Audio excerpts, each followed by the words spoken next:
Perdonar y perdonarse. Esta meditación está basada en lo que muchas veces nosotros hemos pasado y es en sentir culpa. Yo creo que algunos de los que estamos aquí muchas veces hemos atravesado este sentimiento de sentir culpa. Y saben, sentir culpa no es del todo malo, solo que a veces no sabemos cómo enfrentarla. Porque cuando llega a nosotros el sentimiento de culpa es porque nos está hablando, primeramente, la voz del Espíritu Santo, que nos está diciendo que hemos hecho algo que es incorrecto, ¿no? Ya sea que hemos atentado contra alguna ley moral, están los estatutos, están todas las leyes que nos rigen en los sistemas de gobierno, y cuando se cometen infracciones, ¿verdad?, hay que enfrentar consecuencias, y alguna de esas infracciones trae consecuencias bastante delicadas. En estos momentos hay una persona que hace 7 años, hermanos, estaba conduciendo con una licencia falsa, ¿verdad? Las leyes no permiten eso.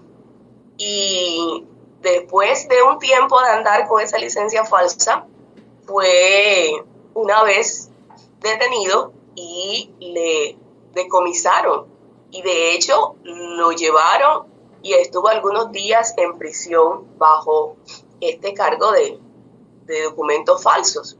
Luego, ya por medio de una fianza y algunas cosas, salió libre. Tuvo que acudir a algunas 2 o 3 audiencias y el caso quedó así, y hasta ahí contrató un abogado.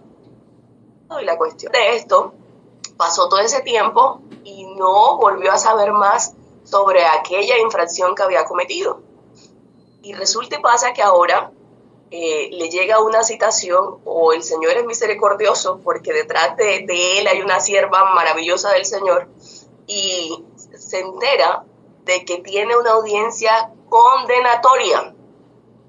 O sea, la audiencia ya está preparada para dictar sentencia, porque resulta que después de aquellos episodios le enviaron 5 citaciones más para que él pudiera descargar y presentar sus pruebas para quedar completamente el caso cerrado y absuelto de aquella culpa.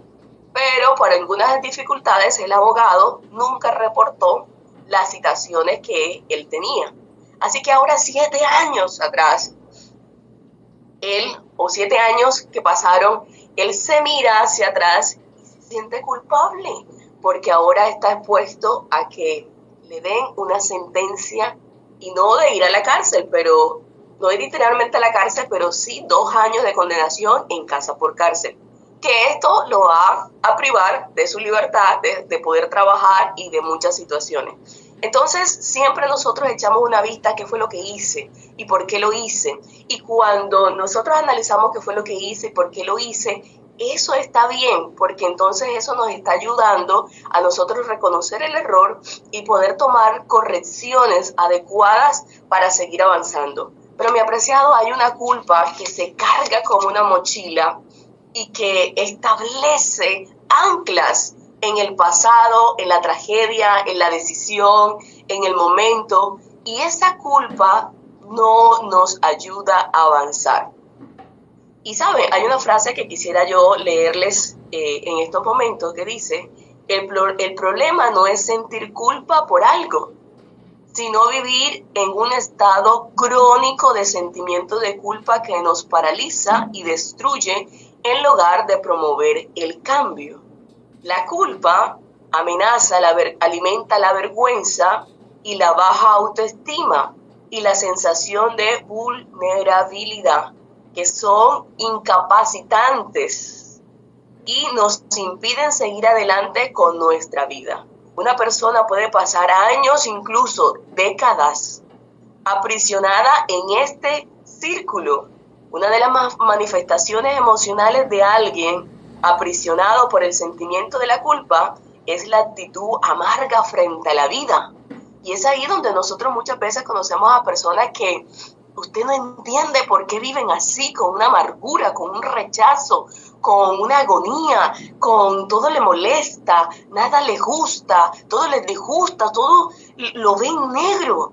Pero usted desde la perspectiva de afuera, usted está viendo que la vida no es como la persona la está viviendo. Y es ahí donde yo muchas veces digo, lo he experimentado, cuando veo personas así y digo, ¿qué habrá pasado en su pasado? ¿Qué situación habrá marcado la amargura de aquella persona? Y realmente cuando intentamos investigar nos damos cuenta que hubo un episodio en su vida que le marcó. Y ese episodio le hizo anclarse allí, en ese momento. Muchas veces viene de una crianza en el cual muchas veces no fue la adecuada, de una ruptura matrimonial que no fue la adecuada, una separación de una relación amorosa que no fue la adecuada, donde hubo maltrato, donde hubo insulto, donde hubo dolor, donde hubo tragedia, un accidente que quitó de pronto la vida a alguien. Y así podemos enumerar diferentes casos. Pero mi apreciado, la cuestión es que si usted no sabe manejar la culpa, entonces lo va a llevar a ir a profundidades mucho más profundas, como la de no sentir compasión por alguien ni autocompasión. Entonces me va a llevar a yo tener limitaciones para perdonar, porque cuando yo no tengo autocompasión por mí, difícilmente voy a tener compasión por las demás personas. Y esto va a ser degradación a mi vida y también a mi entorno. Hay algo importante y es que muchas veces nosotros no entendemos que no somos los únicos que cometemos errores y a veces nos culpamos tanto pensando que realmente yo soy el único que he sido capaz de cometer aquel error, sobre todo cuando los errores están basados en romper ese lazo espiritual con el Señor. En aquellos errores que yo me siento tan segura que he cometido, pero que antes de cometer yo me siento tan segura de que nunca sería capaz de fallar. Y en la palabra de Dios tenemos un caso que ahorita lo vamos a mirar. Estoy en el preámbulo de lo que quiero llevar. Y muchas veces tenemos esa seguridad tan fortalecida, entre comillas, que decimos, yo jamás haría algo así. Sobre todo cuando vemos otras personas que cometen ciertos errores y que inmediatamente sacamos el látigo para juzgar, ¿verdad? Y entonces sale como el ego y sale un poco como el orgullo y decir, jamás haría eso. ¿Cómo se le ocurrió hacer eso? Y entonces no sacamos la empatía para mirar por qué es que la otra persona llegó a ese estado de cometer ese error, sino que sacamos el ego para decir, yo haría eso, yo nunca haría algo así. Y es allí donde muchas veces fallamos. Y cuando eso sucede, entonces llega en nosotros algo que nos ancla y nos hace sentir muchas frustraciones. ¿Saben? Se nos vuelve un ciclo. Y ese ciclo o de ese sentimiento de la culpa nos lleva muchas veces a nosotros sentir enojo con nosotros mismos. Nos enojamos, ¿cómo fui yo capaz de caer en esto? ¿Cómo fui yo capaz de hacerlo? No sirvo. Y entonces ese enojo con nosotros mismos nos hace frustrarnos lo que está a nuestro alrededor y muchas veces alejarnos de aquellas personas que nosotros creemos que nos pueden hacer bien, pero ¿cómo me puedo acercar a él? ¿Cómo me puedo acercar a ella? Inclusive, ¿cómo me puedo acercar yo a Dios? Sensación de rechazo. Entonces me siento rechazada porque es que yo dentro de mí todavía no me he perdonado, ni he ido a quien me dé el perdón, que inicialmente es Dios. Entonces tengo autorrechazo y también me siento rechazada. Dependencia de la opinión de los demás. Cuando también se logra cultivar este sentimiento de culpa que se vuelve un círculo, entonces yo dependo de lo que los demás dicen. Si estoy haciendo las cosas bien, si hay un halago, si ven en mí algo positivo, porque dentro de mí yo prácticamente no veo nada, porque yo me estoy autodestruyendo con esa carga, con esa mochila que estoy sintiendo. Dificultad para decir no. Entonces ese no que yo debo de ser conciso en los momentos en que yo tengo que decir no, me cuesta. Y me cuesta porque es un círculo, analizarlo. Baja autoestima, claro, entro en un ciclo en el cual yo no tengo autocompasión por mí, sino que siento que necesito el castigo, el rechazo, la separación de Dios, y entonces ahí viene la baja autoestima. Y todo esto que estoy mencionando nos autodestruye. Y hay un sentimiento que entra dentro de este ciclo y es la necesidad de agradar a los demás y sobre todo la necesidad de agradar a aquellas personas que de pronto les hice daño, pero de una manera obsesiva, de una manera en que vean de que de alguna manera yo quiero reparar, pero no porque decidí perdonar o hacer empatía, sino para que vean que hay en mí como un cambio, entre comillas, que quiere soltar la carga que tiene, pero que al final no la suelta. Y esto nos lleva a hacer algo que nos paraliza en todo nuestro entorno, y esta palabra es nueva para mí, se la escuché hace poco en una charla a mi hija, y yo dije, yo quiero investigar qué es esta palabra, y nos lleva a algo que se llama procrastinación. Y cuando yo le escuché esta palabra a mi hija, yo dije, wow, ¿y esto qué es? Ella hizo una pequeña explicación de lo que era la palabra procrastinación. Y yo les voy a leer lo que yo encontré. Dice, es la postergación de tareas. Es la incapacidad crónica de controlar lo que se debe hacer. El procrastinador no logra mantener el foco y concluir las actividades dentro del plazo esperado porque siempre pospone lo que debe hacer. Esto sucede por varios mecanismos diferentes, pero cuando está relacionado con el sentimiento de la culpa, tiene que ver con la sensación de impotencia y con la baja autoestima. El trauma causado por el error del pasado lleva a la persona a evitar la posibilidad de equivocarse en otras cosas y por eso puede generar un comportamiento procrastinador. La depresión también lo lleva. Ahora, mis apreciados, ¿a dónde encontramos esto nosotros en la Biblia?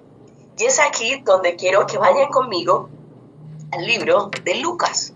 El libro de Lucas, capítulo número 22, versículo 31 en adelante, nos registra que el Señor Jesús hizo una advertencia a aquel discípulo que siempre estaba dispuesto a ir un paso más adelante que los otros. Aquel discípulo que decía, yo estoy aquí, aquel que alzaba la mano, aquel también que decía cuando el Señor Jesús hizo el milagro de sanar a aquella mujer del flujo de sangre, Pedro fue uno de los primeros que dijo, cuando el Señor dijo, ¿quién me ha tocado? Él fue uno de los primeros que dijo, Señor, pero yo no te entiendo. A mí me parece ilógica esta pregunta que tú estás haciendo, porque es que la multitud te aprieta, la multitud te agarra. Siempre estaba allí, listo, dispuesto, activo. Y en el momento en que el Señor Jesús le dice, quiero que lean conmigo el 31, dijo también el Señor, Simón, Simón, Satanás os ha pedido para zarandearnos como a trigo, pero yo he rogado por ti para que tu fe no falte y una vez vuelto confirmes a tus hermanos. Ahora aquí, cuando el Señor le dice esto a Pedro, es porque el Señor va en la visión del Dios todo soberano, Dios eterno, que conoce el principio y que conoce el final. Hermano, sabe lo que va a pasar. Y sabía que aquel discípulo tan activo, había en él algo que todavía no se había consolidado. Todavía había un eco en él, todavía actuaba el yo, todavía esa hiperactividad estaba por encima del verdadero encuentro con Jesús, a pesar de que él había estado 3 años caminando con Jesús, viendo cómo Jesús hablaba del reino de Dios y cómo hacía esa transformación en cada uno de ellos. Y tal vez él pensaba y tenía toda la seguridad, buscaba ese momento de poder decirle al Señor, yo estoy listo. Muchas veces nosotros creemos, hermanos, que porque estudiamos completamente la Biblia, porque que estamos predicando aquí y tenemos una campaña allá y vamos en este ministerio y luego hacemos acá, estamos listos. Y no, hermanos, ¿saben por qué no estamos listos? Porque entre más tú decides servirle al Señor, más eres blanco del enemigo. Y entre más eres blanco del enemigo, más estás expuesto al peligro de que llegue el momento en que no muestres a Jesús, sino que muestres el ego, muestres el yo. Tal vez por el conocimiento tan amplio que tienes de las Escrituras. Tal vez porque dices, ya me las sé todas. Inclusive muchas veces, no sé si a usted le ha pasado, ¿verdad? Que usted ha predicado, usted va a la iglesia y alguien está predicando y usted dice, no, yo ese tema ya lo he predicado, y ese tema yo lo sé. Y muchas veces ni siquiera prestamos un poco atención a lo que ya la persona está predicando, porque usted no ha predicado ese tema cantidad de veces y lo ha predicado con diferente enfoque. Pero la palabra de Dios es viva, cada vez nos da a nosotros una lección a nuestro ego, a nuestro yo. Cuando el Señor Jesús le advierte esto a Pedro y le dice a Pedro que necesita, estar alerta, es lo que le está diciendo. También nos lo está diciendo a otro. Ahora, la respuesta de Pedro es que él nunca iba a negar al Señor Jesús y que él nunca iba a separarse del Señor Jesús. Y el Señor Jesús le explica lo que va a pasar. Y Pedro se expresa diciéndole, Señor, mira, aunque te lleven, aunque vayas, aunque sea la muerte, yo voy contigo. Pero en el versículo número 54, de aquí de este libro de Lucas, capítulo número 2, dice la palabra de Dios que lo prendieron, lo llevaron, y está hablando aquí de Jesús, y lo condujeron a la casa del sumo sacerdote y Pedro lo seguía. O sea, hasta aquí Pedro va bien. Hasta aquí Pedro está cumpliendo con lo que le había dicho el Señor. Yo no te voy a dejar solo, Señor. ¿Y cuándo? O sea, si tienes que ir a la muerte, yo voy contigo. Ok, pero miren lo que pasa. Encendieron fuego y en medio del patio se sentaron alrededor. También Pedro se sentó con ellos. Pero una criada, al verlo sentado al fuego, se fijó en él y dijo, también este estaba con él. Respuesta de Pedro, versículo 57. Pedro lo negó diciendo, mujer, no lo conozco. ¿Cómo? ¿Qué fue lo que Pedro dijo? Mujer, no lo conozco. Completamente contradictorio lo que le había dicho antes al Señor. ¿Saben? Que a veces nosotros decimos, ¿cómo Pedro iba a hacer eso? ¿Cuántas veces tú lo has hecho? ¿Cuántas veces yo lo he hecho con mis actos, con mis decisiones? ¿Cuántas veces yo he negado al Señor? En el momento en que más tengo que afirmar que sí soy hija de Él, en el momento en que más tengo que afirmar que sí lo conozco, que sí voy con Él, que sí estoy con Él, que sí he sido real en mi vida. Pequeños actos cada día cometemos nosotros, apreciados hermanos, en que negamos. Y a veces hacemos cosas grandes. Y cuando hacemos esas cosas grandes que nosotros no logramos comparar entre los pequeños porque el ser humano le coloca estatus y niveles al pecado, esas pequeñitas no pasa nada, pero lo que son grandes y lo que el hombre me puede señalar y lo que el hombre puede ver y lo que el hombre puede juzgarme, eso me lleva a sentir culpa.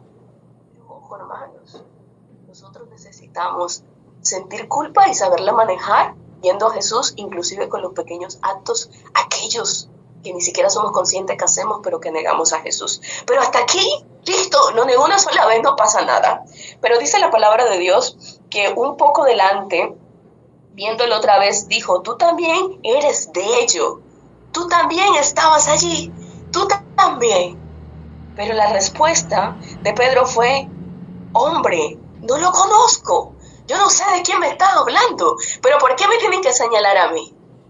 Mi apreciado, porque es que a veces, aunque tú no quieras, hay algo que siempre te va a delatar de alguna manera que tú sí has estado con Jesús.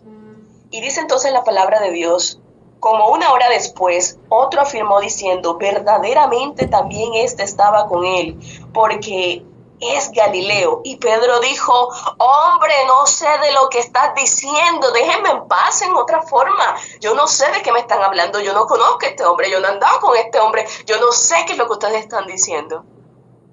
Y dice en ese momento que lo que el Señor le había dicho, que antes de que el gallo cante, me habrás negado.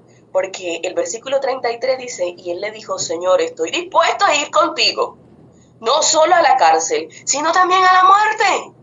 Y el Señor le había dicho en el versículo 34, Pedro, te digo que el gallo no cantará hoy antes que tú me niegues 3 veces que tú me conoces. Pero en ese momento a Pedro se le olvidó todo. Se le olvidó todo porque sacó su ego. Se le olvidó todo porque no sacó a flor de piel lo que había compartido con el Señor. Ahora, ¿qué pasa aquí? ¿Qué pasa aquí?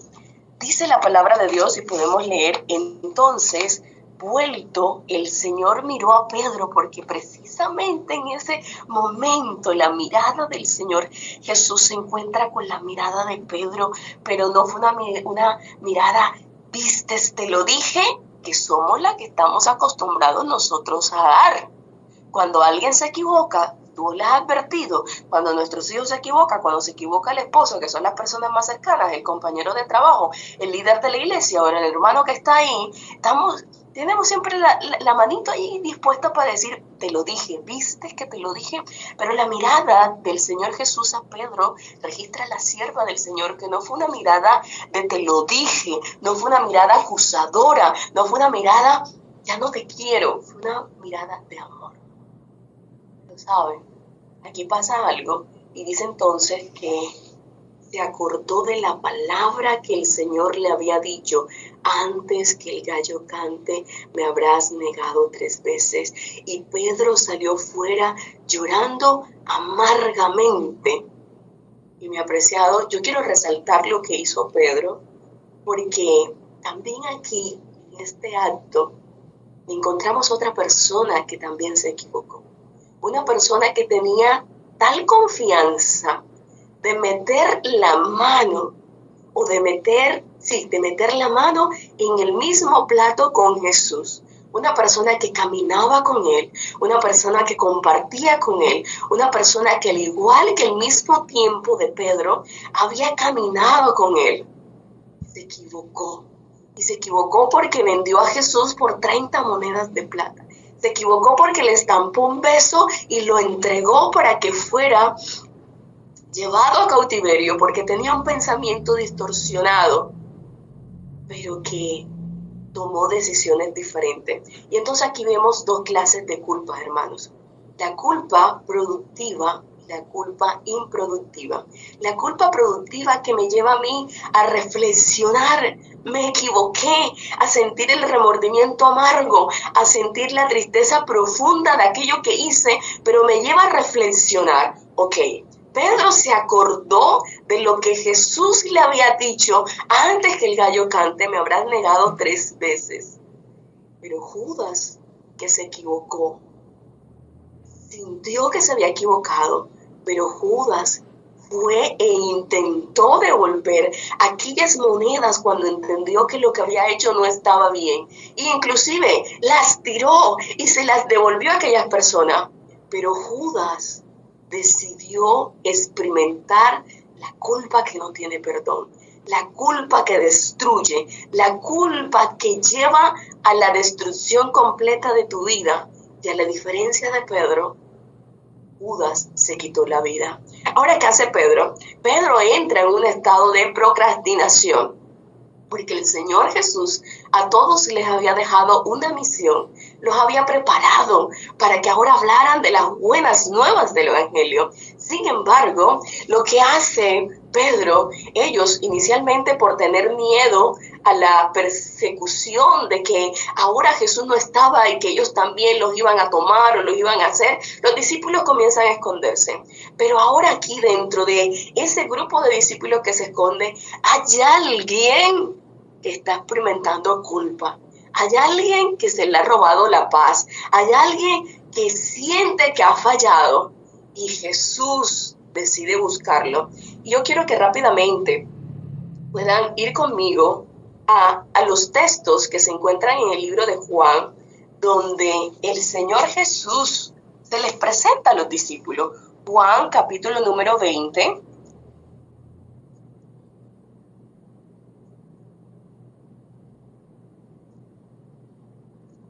Juan capítulo número 20, versículo 19. Dice, y cuando llegó la noche de aquel mismo día, el primer día de la semana, estando las puertas cerradas en el lugar donde los discípulos estaban reunidos por medio de los judíos, llegó Jesús ya puesto en medio y les dijo, paz a vosotros. Mi apreciado, esta palabra paz a vosotros, Jesús no la dice por decirla. Jesús la dice porque sabe que dentro de allí, de ese grupo de sus hijos, había alguien que su corazón estaba arrugado, que su corazón necesitaba completamente una sanación. También allí mismo en Juan capítulo 20, versículo 26, por segunda vez, si usted lee conmigo, dice, 8 días después, estaba otra vez sus discípulos dentro y con ellos Tomás, y llegó Jesús estando las puertas cerradas y se puso en medio y le dijo, paz a vosotros. Y me ha apreciado aquí mismo en el capítulo número el libro de Juan, capítulo 21, de los versículos del 1 al 14, encontramos la tercera vez que el Señor se les presenta a los discípulos, pero ahora, después de haber estado diciéndole paz a vosotros, ahora llega a buscar a quien Él necesita restaurar. Porque aquel discípulo que había reflexionado en lo que Jesús había dicho y había sacado de su corazón ese llanto y había reconocido que se había equivocado, estaba en un proceso de procrastinación en el que se había detenido. ¿Sabes por qué? Porque aquí registra la palabra de Dios. En el capítulo 21, después de esto, Jesús se manifestó otra vez a sus discípulos junto al mar de Tiberia y se manifestó de esta manera. Ahora miren aquí quién toma una iniciativa. Dice, estaba juntos Simón Pedro, Tomás llamado Didimo, Natanael, de Caná de Galilea, los hijos de Zebedeo y otros de los discípulos, y Simón Pedro, oyen quién toma la iniciativa, Simón Pedro les dijo, voy a pescar. Hermano, ¿qué fue lo que hizo Pedro? Pedro volvió a la zona de confort, Pedro volvió a pescar. Y el Señor no lo había preparado a Pedro hasta ese momento para que fuera a pescar. Pedro, el Señor lo había sacado de lo que antes él había hecho para que ahora se convirtiera en un discípulo que pudiera transmitir las buenas nuevas. Pero Pedro estaba diciendo, si yo comienzo a hablar de aquel Jesús, si yo comienzo a expresar lo que Él me ha enseñado, lo que Él nos ha dicho, me voy a volver a equivocar. Entonces era más fácil regresar a la vida anterior, era más fácil ir a pescar, era más fácil entrar en la zona de procrastinación. Me detengo, postergo, y muchas veces nos pasa eso a nosotros. Pero ahora aquí el Señor Jesús entiende que Pedro necesita liberar su culpa y necesita recibir las palabras. Y es ahí donde entonces el Señor Jesús se le presenta a los discípulos. Y ahora se les presenta y dice la palabra de Dios en el versículo número 5, y les dijo, hijitos, y qué lindo, mira cómo el Señor los llama, dándole siempre confianza. El Señor Jesús nos da confianza cuando en nosotros hay aquí ese sentimiento que nos lleva a reconocer nuestra falta, pero que al mismo tiempo nos paraliza, ¿verdad? Y dice, hijitos míos, ¿tenéis algo que comer? Le respondieron no, y él les dijo, echad la red a la derecha de la barca y hallaréis. Y dice que pescaron tantos peces, pero es que el Señor Jesús no era tanto que pescaran peces, sino era poder tener ese momento especial en que Él necesitaba completamente restaurar a Pedro. Y dice entonces el versículo número 15, que después de haber comido, Jesús dijo a Simón Pedro, Simón, hijo de Jonás, ¿me amas? ¿Me amas más que estos? Y le respondió, sí, Señor, tú sabes que te quiero. Ahora él le dijo, apacienta mis corderos. Volvió a decirle por segunda vez, Simón, hijo de Jonás, ¿me amas? Pedro le respondió, sí, Señor, tú sabes que te quiero. Y saben, hace un tiempo yo aprendí las dos clases de amor manifestadas aquí. Cuando el Señor Jesús le pregunta a Pedro, ¿tú me amas? Le pregunta con el significado del amor ágape. Pero Pedro no le contesta con el mismo significado del amor ágape. Y no le contesta, ¿sabes por qué? Porque tiene miedo a fallarle al Señor. Tiene miedo a volver a caer. Señor, ya yo te dije que iría contigo hasta la muerte. Pero si ahora yo te contesto, como tú me lo estás preguntando, que si yo te amo con ese amor ágape, me voy a volver a equivocar. Pero el Señor le pregunta por tercera vez: Pedro, ¿tú me amas? Y le dijo Pedro la tercera vez: Simón, hijo de Jonás, ¿alguien me puede leer este pedacito? Que la Biblia aquí mía tiene un huequito, que estoy con la Biblia. Con mucho Por gusto. favor. El Juan 17. capítulo 21, versículo 17. Le dijo por tercera vez: Simón, hijo de Jonás, ¿me amas? Pedro se entristeció de que le dijese la tercera vez: ¿me amas? Y le respondió: Señor, tú lo sabes todo, tú sabes que te amo. Jesús le dijo: apacienta mis ovejas. Amén. ¿Saben? La culpa de Pedro, mis apreciados, fue una culpa productiva que lo llevó a reflexionar y lo llevó a que el Señor Jesús sintiera lo que estaba en su corazón. Y fue el mismo Señor Jesús que decidió buscar a Pedro y darle la paz que estaba necesitando. Pedro se perdonó él mismo. Pedro buscó y aceptó el perdón de Dios. Y ahora Pedro sabía que era poder extender un perdón a los demás. No dejemos que la culpa de nuestros errores nos ancle y nos lleve a esa procrastinación de lo que Dios nos ha llevado o de lo que Dios nos ha inculcado o lo que Dios tiene preparado para cada uno de nosotros. Cada día Dios nos busca, mis apreciados hermanos. Nos busca para darnos su mirada de amor, no su mirada de juzgar. Nos busca para extender su misericordia y volvernos a levantar y conducirnos al verdadero camino. ¿Cuál es el verdadero camino? El de llevar las buenas nuevas de salvación.